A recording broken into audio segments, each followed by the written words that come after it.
Unscripted. Hey everybody, welcome back to another edition of PD and P-Dubs Unscripted. P-Dubs, good to be with you. Hey, great to be with you, PD, and everyone else. Thanks for listening to us again. Hey, we're on a roll, man. Yeah, this is like over a month straight of new podcasts. I mean, I was thinking it, but I didn't want to say it and jinx us. Yeah.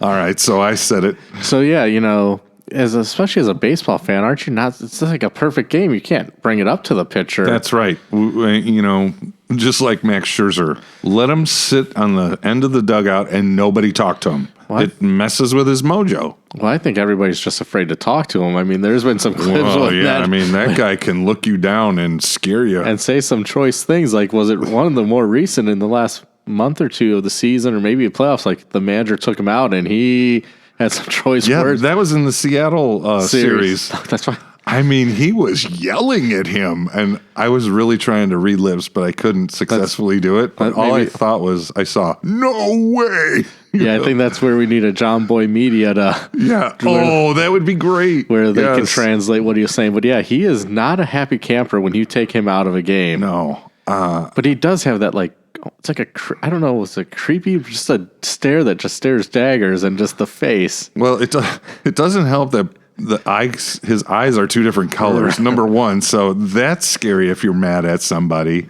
But yeah, the scowl of his face, and man, I wouldn't want to get in front of that guy. He is a competitor. Oh man, I love his passion, and like think about how long he's been playing. It's just incredible. Right, and so, I mean, it was a great World Series. Yes, it was epic. I called it epic. And I will say, even as a Cub fan who waited my whole life for the Cubs to win the World Series, I think from beginning to end, it was better than the Cubs series. Yeah, like as a drama. The neutral, like no horse in the race. Mm-hmm. But a question that I have for you as a baseball guy, and you know, our head elder was talking to me about this. I also heard on a sports podcast.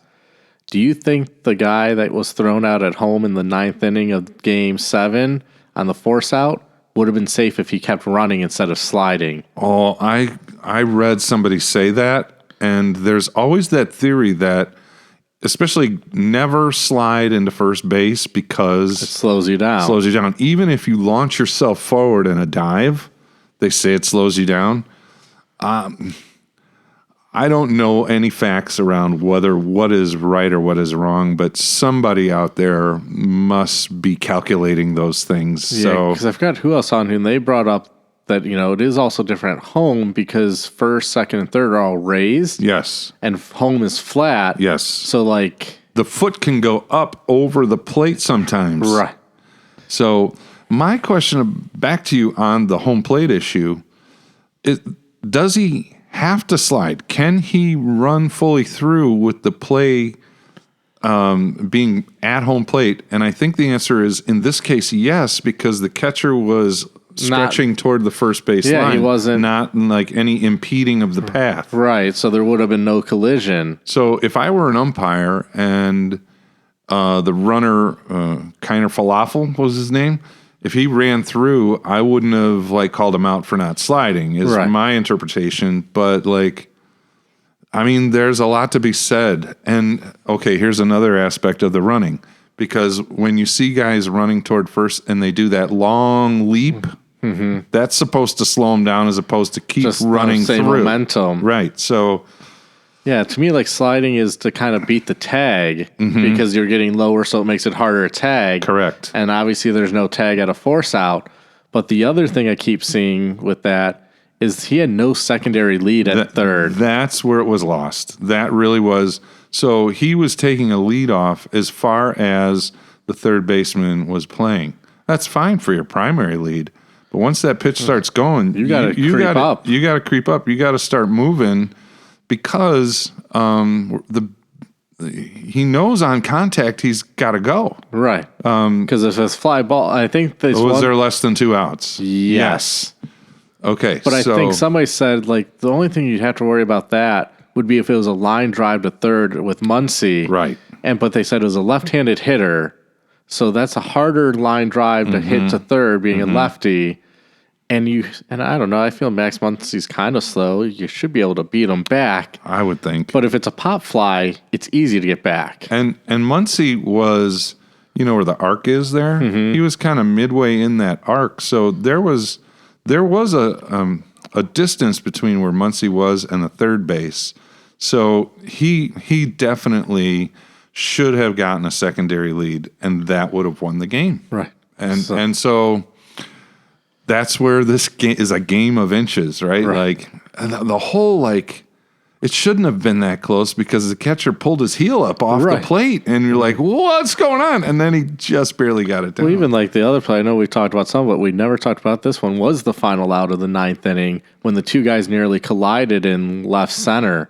That was a heck of a grab as well to chase that down. Holy cow, that was something else. And to hold on to it. Yes, because that was a good collision. Right. The left fielder, that poor guy had his feet up in the air and he was getting trucked by the other guy. Because he was on the ground, I think, for a second or two. He was. But that's the drama I love of what baseball can bring, and it brought it in spades. Well, that was like one of our youth who was accolading this weekend, who's not a big baseball person, because I don't think many of our youth really in our school and confirmation are. This person's big into soccer. Was like, did you watch that game last night? That was pretty a good game. He's like, my friends, we were watching. Like, I couldn't tell if they were watching or just tracking the box scores that was going on. Right. But I'm like, when you're drawing in people that don't care about baseball, I don't know, but as a baseball fan, I'm like, that was great baseball. Yeah, I said to somebody, I said, baseball won through this World Series. I mean, the draw and the popularity and the drama is gonna increase. Right. So yeah, way to go. I truly felt bad for the Blue Jays and their fans because as a Cub fan, I've been there. Like, you're so many outs away or you're so many pitches away. 5 outs away? 5 outs away, yes. And then it just, everything shifts. And that closer's comment after the game on Saturday is like, I cost these guys a ring in here. Yeah. And they kept showing Don Mattingly. Don Mattingly has been in baseball for 37 years, and he's never won a World Series, and this is going to be, What's he do for the Blue Jays? I don't know if he's the hitting coach or what he is, but he should be. He was a good hitter. Donnie Baseball. Yeah. But I did not know he had coached in so many years and then managed so many more. Was it Marlins manager? Yeah. And maybe even a Yankees a little bit? Probably coaching Yankees. I don't know if he ever was the manager of the Yankees, but I don't keep that close tabs on him. But yeah, it was the old, what do you call that? The jinx. They shouldn't have talked about Mattingly getting ready to win his first World Series because that ruined it. Okay, so he was the Dodgers coach from 2011 to 2015. Marlins coach from 16 to 22. You mean head coach? Yeah, manager. Oh, okay. He was a coach for the Yankees 04 to 07, and right now he's with the Blue Jays as a coach. Yeah. Bench coach. Okay. So, Donnie Baseball. Yeah, he looks good for his age. I'm like, man, if I look that good when I'm... He is just a young 64 years old. Oh, is that all? Yeah. Oh, I was thinking he was older. 64. Wow, he ought to look good because I'm just about a year or so behind.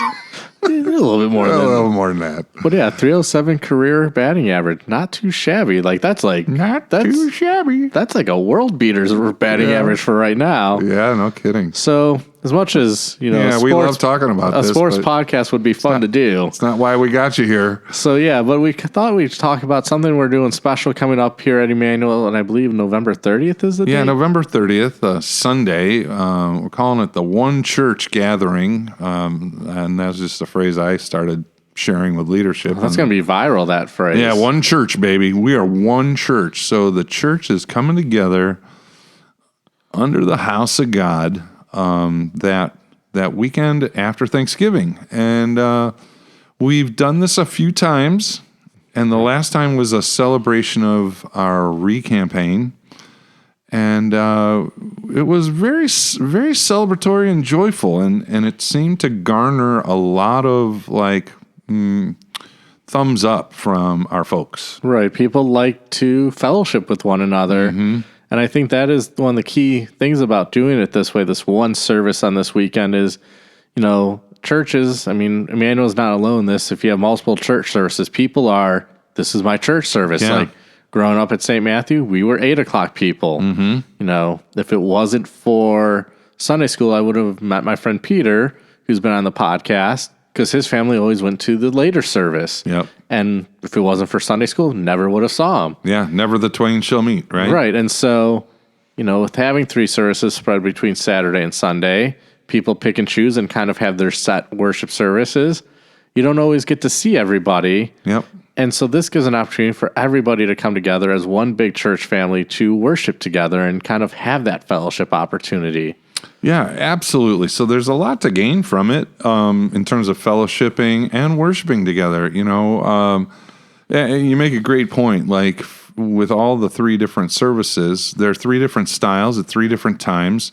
And so, you could say we have 3 little church families under one. Right. And so anytime we can get together as a whole one church body, I think no wonder people enjoy it, because they see, as you say, see people, and then the how do I say this? The participation in the worship is noticeable. Right. Like when the house is fuller, it's a joyful thing. Right. And sometimes in one of the 3, we could have less. And so it's always wonderful, but trying to hear people sing or participate or whatever, you feel like you're missing something. Well, as we were talking, one thing came to my mind. How long is the pre-service greeting going to go when we say, hey, let's greet one another? We need to build that in, huh? Maybe start 5 minutes earlier. To get that time, because our people like to talk to one another. They do. So, it seems it's getting longer and longer, which is great to have that fellowship, but it's either like Angie or one of us like, okay, or Jimmy V playing the organ. Yeah. We're going to start into this next song here, guys. Well, I think it was Saturday. Like everybody was just hanging out, chit-chatting, greeting, and Jimmy V's starting to play the piano, and I'm like, all right, y'all, it's time to start singing here, So, as pastors, that's great to see that camaraderie and that fellowship amongst our people. Yep.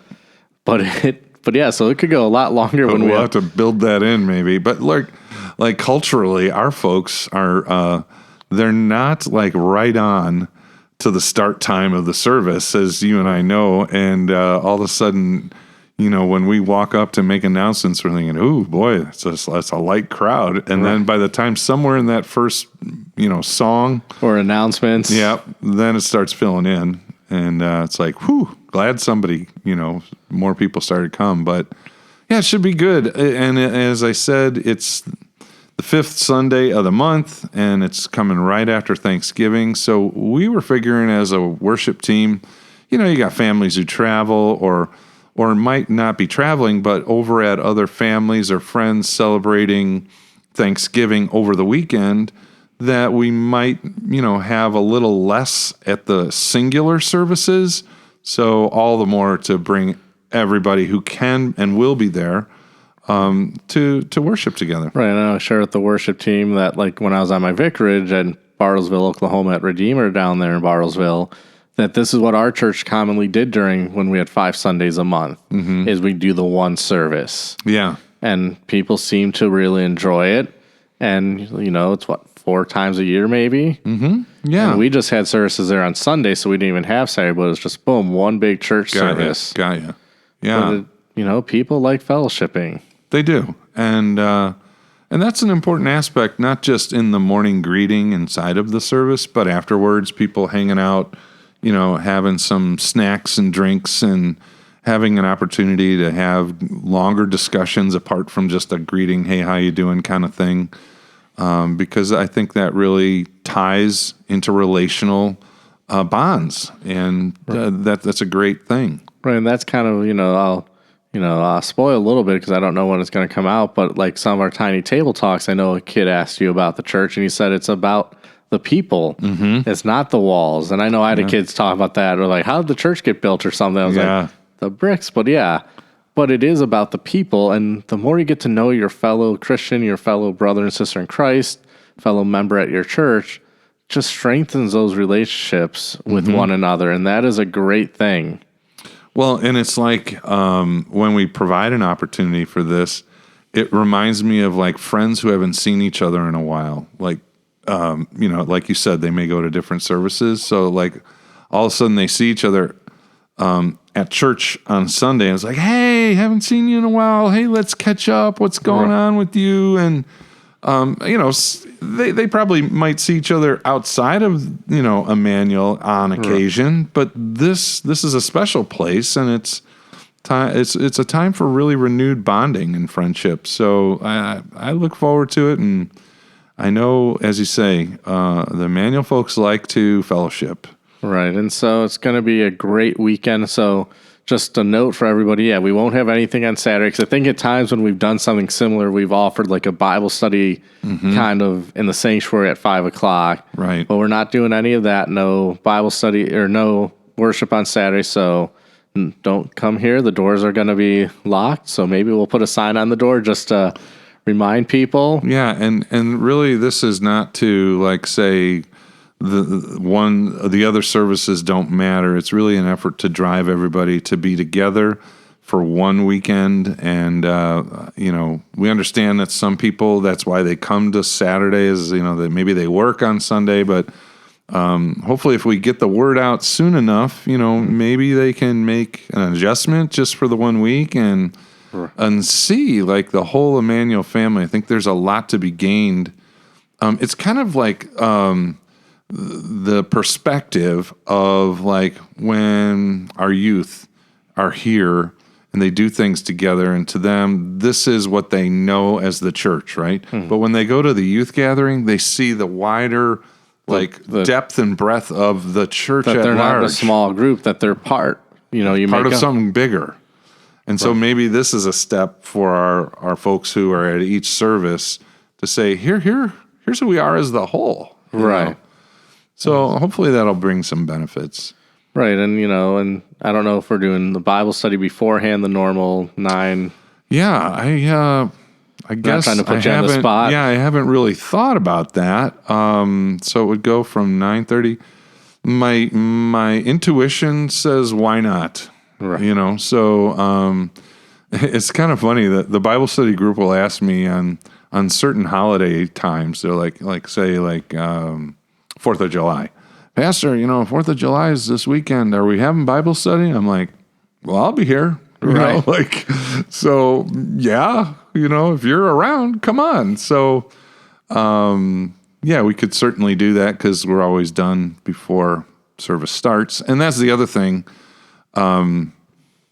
We're keeping everybody to come at the 10:30 time because that's what everybody knows that time slot to be. We've tried it in the past, like, let's come at 10 instead of the normal time of 10:30, and that gets people confused. So we're just going to keep it at the 10:30 time slot, so people don't have to think about like, is it 10:30 or 10? Right, So. and if it goes a little longer, you don't have to worry about a Bears game because the Bears play on Black Friday against the Eagles. So there you go. Even better confirmation of this particular weekend. Right, you're not going to be butting up right to the start of kickoff to watch those 5-3 Bears. All right, so I take that as license for me to have a half-hour sermon as opposed to a 25-minute one. I give you an hour. Give me an hour? I'll give you an hour. You're so gracious. And I better start looking for a new call after giving you an hour to preach. And maybe you might have to be after an hour of preaching. I may have people like looking at their phone and giving me one of these, that I used to get. Right. So, but we'll see how that goes. But I'm looking forward to it. And we've been talking in our worship service, our worship team, of like the theme of it and song selection and style and things like that. So we're hopeful that it will be a blessing to everybody. Right. That we're trying to take in consideration, that we do have 3 different service styles, and that all will be kind of represented a little bit. Yeah. And the praise team will be there and they will be leading.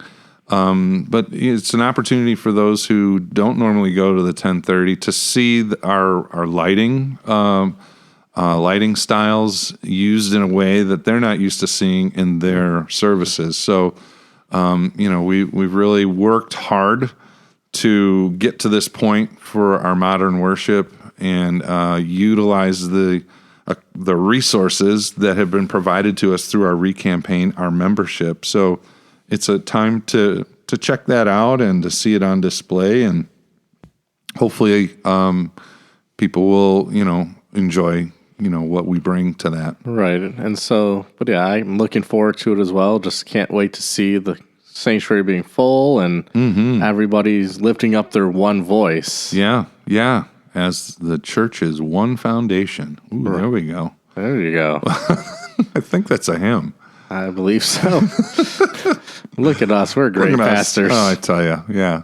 I'll just stop right there. But yeah, so I don't know if I've got anything else really on.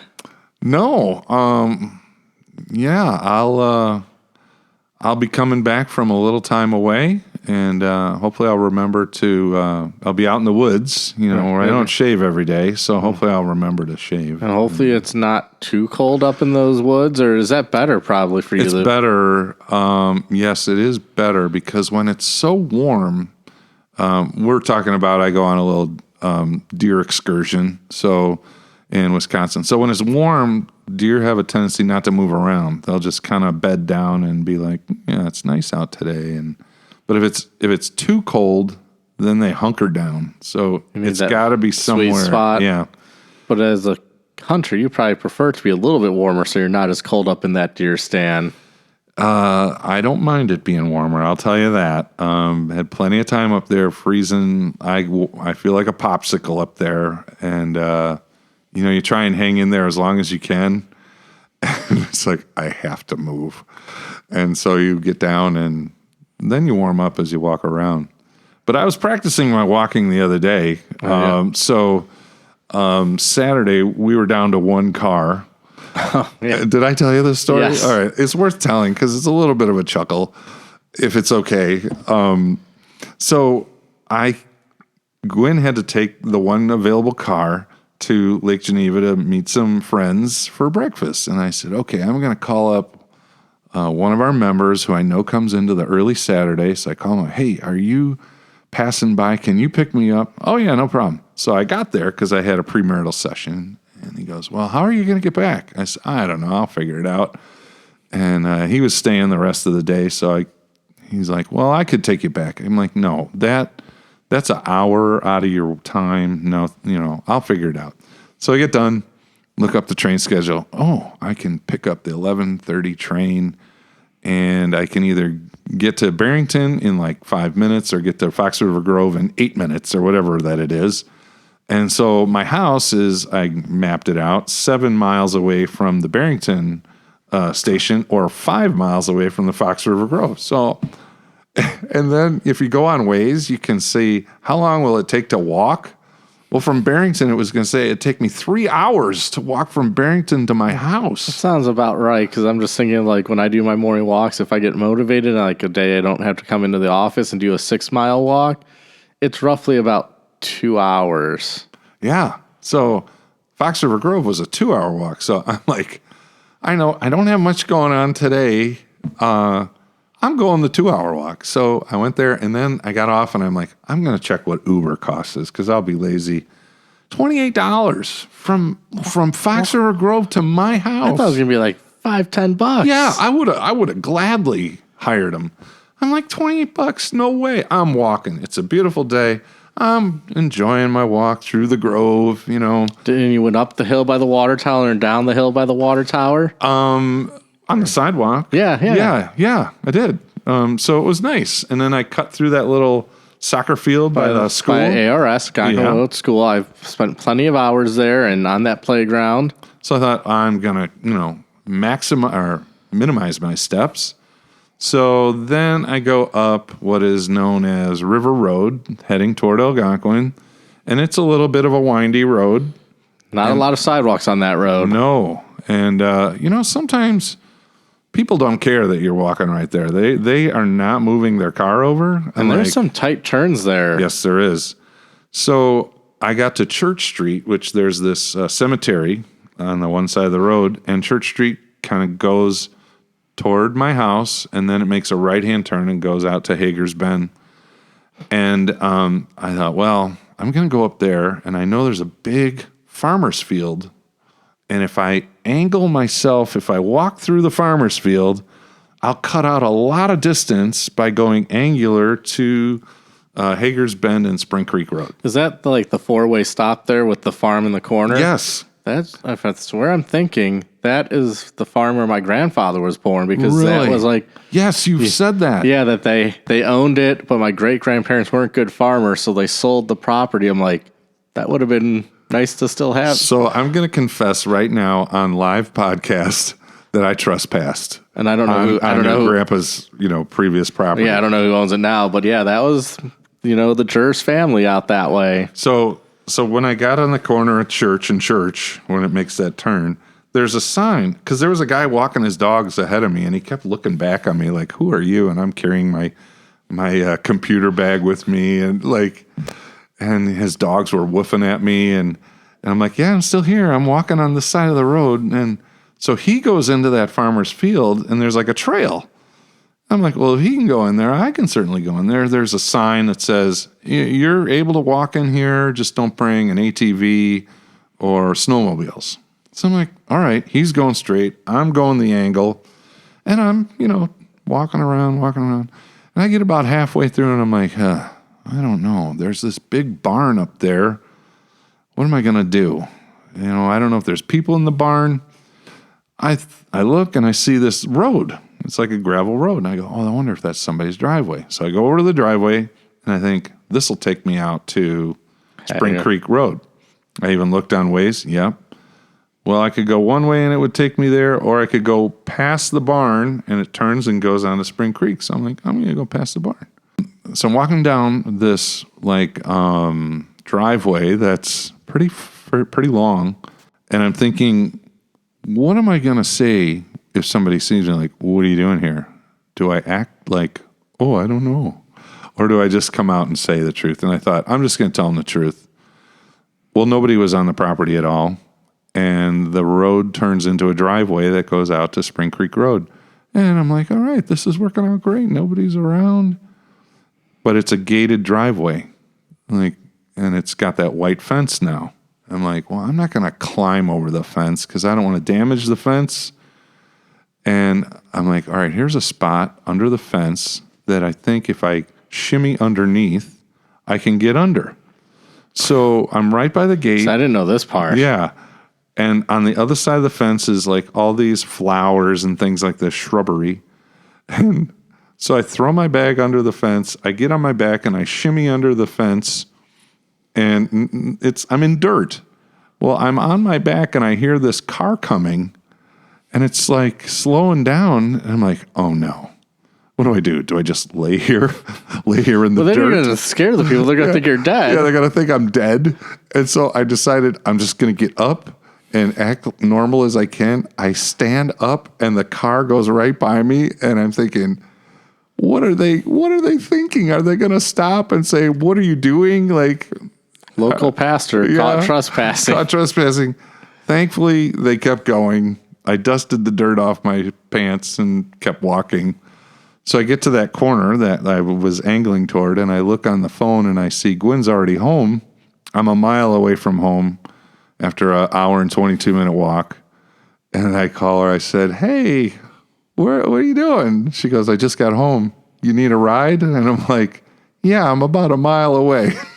So she came and picked me up. Now, did you keep walking after you called her, or did you wait for her to just pick you up there? No, I walked a little longer. I told her I'll be at the corner a little farther down the road, and it all worked out good. But like that whole encounter of like the timing, of course, like nobody hardly ever goes down that road. No. And of course, when I'm shimmying under a fence on my back, coming out of like a flower garden, I mean, it's only with your laptop bag. With my laptop bag. This is stuff of a sitcom.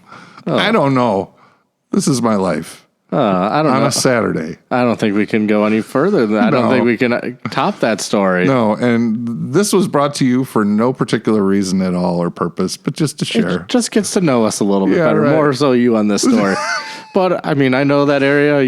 I know that Fox River Grove area. What a great town. It is. It's a village, actually, I believe. I don't believe it's a town. Oh. It's just a village of Fox River Grove. Some nice homes in there that you don't notice when you're driving. Right, and that's a steep hill, like, especially if you go up from, like, Algonquin Road School up the hill to the water tower. Mm-hmm. That can be a little tiring. The going down, not so bad. Mm-hmm. But, yeah, I've played plenty of hours on that playground and played some two-hand touch football probably in that parking lot and maybe in the field during recess back in the day. Yeah. Well, there was a fleeting second where I thought I could text Donald and see if his parents could give me a ride. Like, no, I'm not going to do that. That's too weird. Yeah, because that's right in their backyard. It was, yeah. And like also now as you're talking, I was thinking, the creek that runs along there? Yeah. Oh, going into 7th grade year, I remember spending a lot of time there trying to catch insects and butterflies and bugs for our insect collection we had to do in 7th grade. That is a fast-flowing creek. I've noticed that a lot, and I don't know what the name of the creek is, but it's a nice creek. Yeah, I don't know. I'm pretty sure now the playground there is called Stanger Park, which is named after, I think his first name was Robert Stanger, who was like the superintendent when I was a kid there. Okay. So wow, you hung out near the creek catching crawdads, huh? Oh, I had, we had that bug collection for Mrs. Powell, 7th grade. Hey, nice. Since you confessed a little bit, I'll confess. Okay. I might have, I know I did, used some of my brother's insects that they caught for theirs, and especially because my middle brother, Tim, he had this amazing one, like it was a giant ichnia or something, it was the insect. Okay. And we never heard of that. I'll show you after because I don't want to move my computer around. Yeah. But we caught that and we saved that bad boy for my. It was a rare find. It sounds like. Yeah, it was a rare find indeed, and I can't even know how to spell it. So yeah, I don't know. We're just gonna end it on that. I think the rare ichnia. Yeah, something like that. I obviously it stuck with me, that name. Mm-hmm. Yeah. So just thank everybody for listening. Yeah, to the legends of Fox River Grove. Oh, yeah. Thank you, everybody, and God's blessings.